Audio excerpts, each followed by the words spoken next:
ரொம்ப கேவலமான, ரொம்ப மோசமான, அசிங்கமான அரசியல் ஒண்ணு இருக்குன்னா, அது தமிழ்நாட்ல தான். 3 நாளுல ஒரு 13 பேரு விலைக்கு வாங்கிட்டாங்க. குதிரை பேரத்துல வாங்கிட்டதா எல்லாருமே சொல்றாங்க. பேச்சுவார்த்தை நடத்தி வாங்கிட்டாங்க. அது யாருன்னா, ஆமா ஸ்டாலின் வச்சிருந்த ஆளுங்க. ஸ்டாலின் வச்சிருந்தார். ஸ்டாலின் ஏற்கனவே ஒருத்தர பிரேமலதா விஜயகாந்த் அவர்கள ஒரு 500 கோடி கொடுத்து, ஒரு எம்பி பதவி குடுத்து இப்போ வாங்கினதா சொன்னாங்க. அது மாதிரி அவர் வச்சிருந்த அவருடைய கூட்டணி கட்சிக்காரங்களெல்லாம் எல்லாரையும் வாங்கி ரெடி பண்ணிட்டார் ஜோசப் விஜய் அவர்கள்.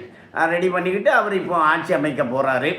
அதே நேரத்தில் அந்த மார்க்சிஸ்ட் கம்யூனிஸ்ட் கட்சியினுடைய பொதுச் செயலாளர் சண்முகம் அவர் என்ன சொல்கிறாருன்னா, இது வந்து மதச்சார்பற்ற தன்மையை உறுதிப்படுத்துறதுக்காக தான் நாங்கள் கூட்டணியில் சேர்ந்துருக்கோம் அப்படிங்கிறாரு. அதே வேளையில் அங்கே இந்திய முஸ்லீம் லீக் கட்சியும் அதில் இருக்குது. அப்போ இந்திய முஸ்லீம் லீக்குங்கிறது மதச்சார்பற்ற கட்சியா? அப்போ முஸ்லீம் இஸ்லாம்ங்கிறது மதம் இல்லையா அப்படின்ட்டு சொல்கிறாங்க தமிழ்நாட்டில். அதனால் இந்த டாஸ்மார்க்கில் விற்கிற சாராயம் இருக்கு இல்லையா, அது போதை இல்லைன்னு சொல்கிறாங்க அவங்க. அது மது ஒழிப்புத்துறை தான் சாராயத்தை விற்கிது. அப்போ மதுவை ஒழிக்கிறது, மதுவை குடிக்கிறது, மதுவை குடித்தா மது ஒழிஞ்சிடும் அப்படின்னு சொல்கிறாங்க. இதுதான் தமிழ்நாட்டில் இருக்கக்கூடிய விதி. அப்போது குதிரை பேரம் அப்படின்னு சொல்கிறாங்க. குதிரைன்னா இங்கே என்ன குதிரை விற்கிறாங்களா? சட்டசபையை சுற்றி குதிரை லாயம் அமைக்க போகிறாங்களா என்ன? அப்படி கிடையாது. இல்லை, குதிரை பேரம்னா பேரம் பேசி எம்எல்ஏக்களை விலைக்கு வாங்குறாங்கன்னு. அதுதான் ஒரு 3 நாள் 4 நாளாக பேரம் பேசி இப்போ வாங்கி முடிச்சிட்டாங்க. என்ன ஜோசப் விஜய் அவர்கள் முதலமைச்சர் ஆகிடுவார். அப்போ ஜோசப் விஜய்க்கு ஓட்டு போட்டவங்க, தாவேக்காவுக்கு ஓட்டு போட்டவங்க என்ன சொல்கிறாங்கன்னா, 2500 ரூபா கொடுப்பாரு.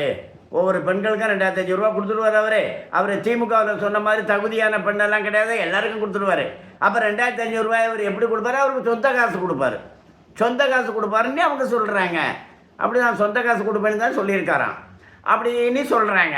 அப்போ அந்த அளவுக்கு விவரமாக இருக்கிறாங்க தமிழ்நாட்டில். அப்போ எப்படி சொந்த காசு கொடுக்க போகிறாரு, எவ்வளோ நாளைக்கு கொடுப்பாரு, அவருக்கு அப்படி சொந்த காசு எப்படி வந்துடுச்சு, அப்படி வந்த காசுக்கு அவர் வரி கட்டியிருக்கிறாரா?